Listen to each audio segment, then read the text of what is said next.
poucas palavras.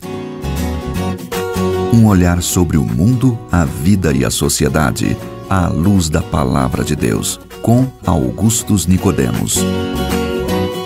Olá, entramos agora no ar com mais uma edição do nosso programa Em Poucas Palavras. Obrigado sempre, como nós falamos aqui, a sua audiência é preciosa e tem feito com que a gente fique bem animados com a questão da repercussão e da utilidade desse programa para a vida de todos os nossos ouvintes. Eu sou Natsan, apresentando o nosso programa e sempre trazendo o nosso convidado e comentarista, pastor Augustus. Olá, querido ouvinte. O programa de hoje trata de um tema da mais alta importância. De fato. Que tem a ver com a natureza da Bíblia. O que é que ela é? Podemos confiar nela? E aí, Natsan? Obviamente, sem sombra de dúvidas. Agora vamos ouvir aí o que o pessoal está pensando, né? Destacamos não poucas vezes em nossos programas, pastor, que a Bíblia é inerrante, autoritativa, infalível, coerente, etc. Algumas pessoas não creem assim, outras, apesar de crerem, ainda têm alguma ponta de dúvida, especialmente diante de aparentes contradições que são levantadas pelos opositores da Bíblia como revelação especial e expressa a expressão da exata vontade de Deus. Lucas, nosso ouvinte, levanta algumas questões em torno desse tema e nós vamos conversar sobre isso hoje aqui nesta edição.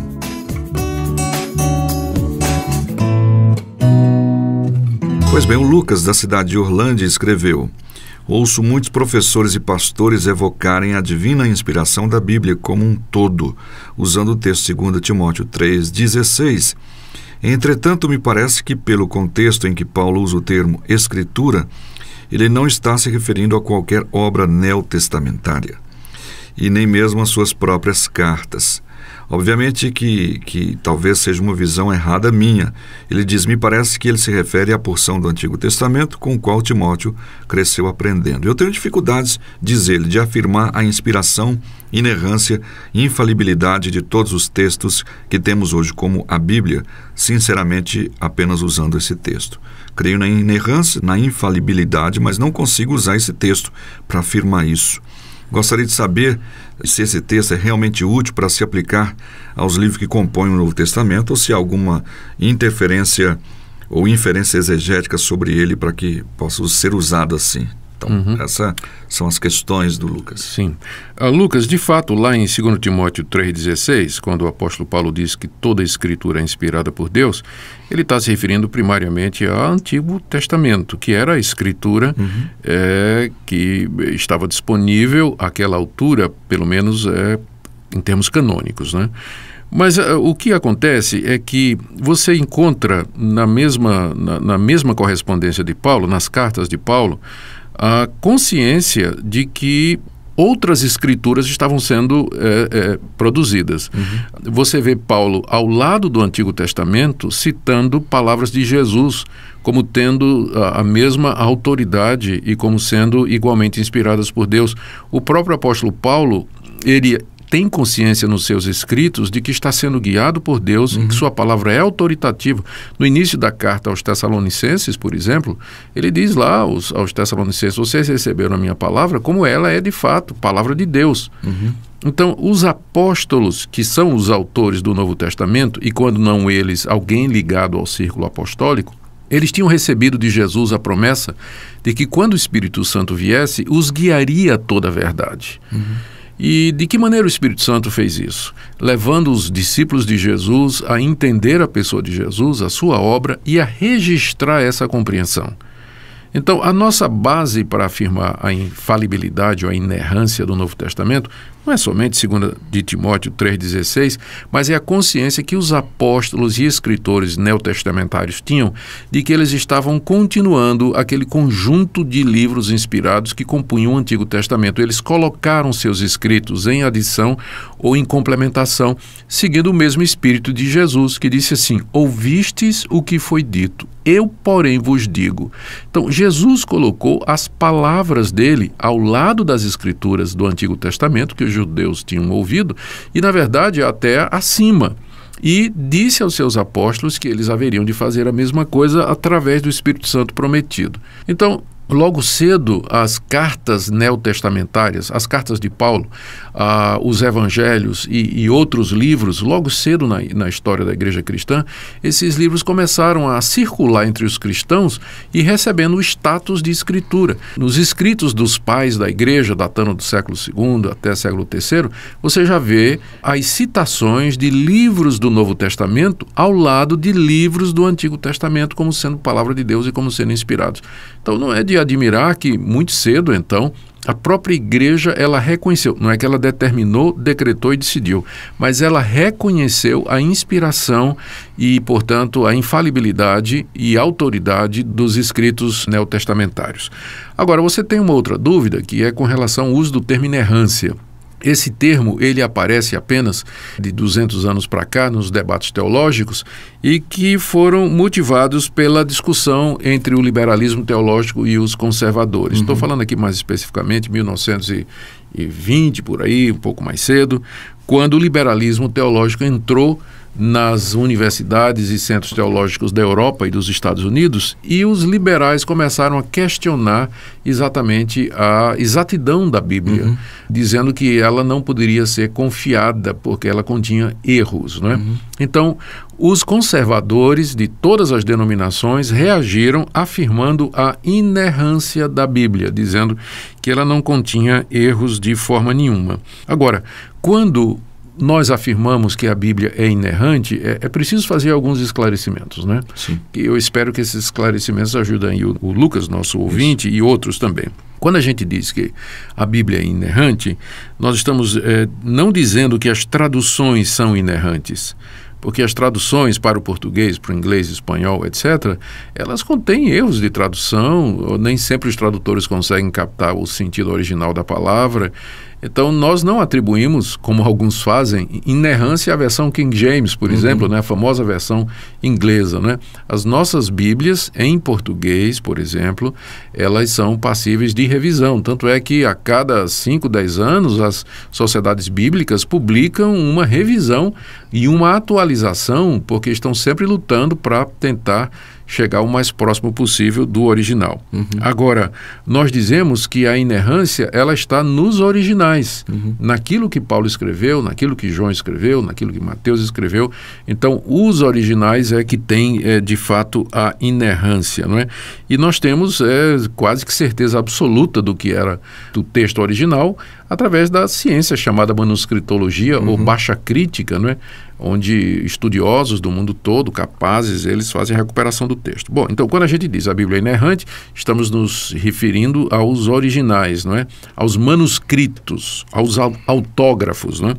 Segunda coisa, quando a gente diz que a Bíblia é inerrância, nós não estamos dizendo que nós compreendemos tudo o que a Bíblia diz, porque há passagens na Bíblia que são difíceis de compreender. O próprio Pedro, não é?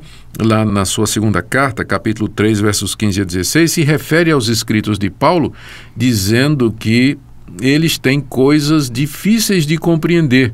E aí ele diz, e os indoutos incrédulos torcem as palavras de Paulo, bem como as demais escrituras.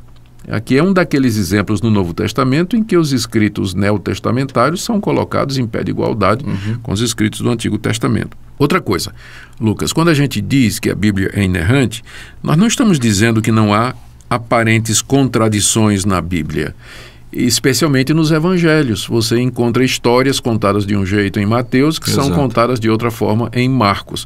Mas isso se explica não com erro, mas com perspectiva diferente, audiência diferente, pontos de vista diferentes dos autores, não é? Sempre é possível harmonizar. Quando a gente diz também que a Bíblia é inerrante, nós não estamos dizendo que a Bíblia é um livro científico escrito em linguagem científica e que descreve os fenômenos a partir da linguagem científica. É por isso que você vai encontrar na Bíblia dizendo assim, o sol se levanta numa extremidade do céu, percorre toda a sua extremidade e se põe na outra. Aí você vai dizer, olha aí, essa é uma visão cientificamente errada, né, de que a Terra está fixa e que o Sol é que se move. A gente sabe que o propósito da Bíblia não é descrever fenômenos naturais com a linguagem científica. A Bíblia descreve os fenômenos naturais a partir da linguagem do observador, né? Para quem está na Terra, quem se move é o Sol. Até hoje, numa época científica, a gente fica dizendo, por exemplo, o Sol nasceu, o Sol se pôs, né? Está quente, né? Está quente, pois é. Quando a gente diz também, Lucas, que a Bíblia é inerrante, nós não estamos fechando os olhos para o fato de que existem cópias contendo variações e redações diferentes, e que os manuscritos nem sempre batem. Mas a boa notícia é que existe uma ciência chamada manuscritologia, ou baixa crítica, que trabalha com estes manuscritos e estabelece o texto original. Hoje nós temos entre 95%, 96% de certeza do texto original. E essa pequena diferença, essa porcentagem pequena, ela não contém qualquer ponto central que danifique a mensagem central das Escrituras, né? É isso que nós dizemos. Quando as pessoas falam que a Bíblia tem erros, Lucas, geralmente a melhor abordagem de volta é você pedir para a pessoa indicar, mostre onde está o erro na Bíblia, né? E aí você vai dar uma olhada e uma verificada e quase sempre, eu diria sempre, você vai encontrar uma resposta adequada para aquilo que parece ser uma aparente contradição ou um erro. E na própria Bíblia, né? E na própria Bíblia. Então, essa é a palavra que eu quero deixar. Confie na Escritura, confie na Bíblia, ela é verdadeira em tudo que afirma e nós podemos apostar a nossa alma e o nosso futuro eterno nas suas promessas. Ok, muito bem respondido então essa questão para o nosso amigo Lucas e também outros que perguntaram sobre essas questões. Um dia eu recebi no WhatsApp, alguém falou, poxa, mas a Bíblia diz que Josué pediu para o sol parar, não é? Quando na verdade aí eu expliquei exatamente isso aí, o que o senhor acabou de dizer a partir da perspectiva humana. E apesar disso, né, a gente vê lá em Isaías 40 o próprio profeta dizendo que o universo é incontável quando descobriu isso recentemente, né? Pois é. Galáxias e bilhões de galáxias. Não tem como chegar ao fim. E a Bíblia já dizia, sem se propor a isso, obviamente. Obrigado pela sua audiência. A gente volta já. Bem-aventurado é o homem que não se mistura aos que zombam de Deus, que não se detém no caminho do mal e vive bem perto do Pai lá dos céus. Bem-aventurado é o homem que tem alegria na lei do Senhor, de dia e de noite a pensar com fervor, em ser obediente e buscar seu amor.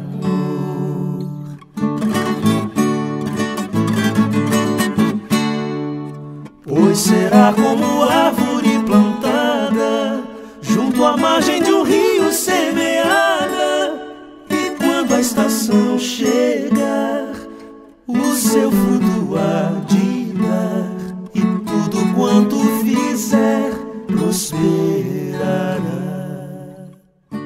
Pois bem, atendemos aí ao nosso ouvinte, o Lucas, lá de Orlândia. Obrigado pela sua audiência. Também queremos agradecer ao Felipe Mendes, em Surubim, Pernambuco. Surubim me lembra um peixe que eu gosto muito, viu? E que dá no Rio São Francisco. Exato. À beira de Pirapora, nós pegávamos muito surubim lá. Agora, muito gostoso. É bom mesmo. O Giles, também da cidade de Cruz, ele pergunta sobre trabalho. Nós respondemos no programa número 114, quando falamos de juristas, advogados, leis antibíblicas, foi citada essa questão do trabalho. Pastor Augustus. Mais uma vez, obrigado, querido ouvinte, pela sua audiência, e nós oramos a Deus que o programa seja usado por Ele para abençoar a sua vida. Até o próximo programa, se Deus quiser. Pois será como árvore plantada junto à margem de um rio semeada, e quando a estação chegar, o seu fruto há de dar, e tudo quanto fica. Em poucas palavras, um olhar sobre o mundo, a vida e a sociedade, à luz da Palavra de Deus. Apresentação, Nadson Matias. Comentário.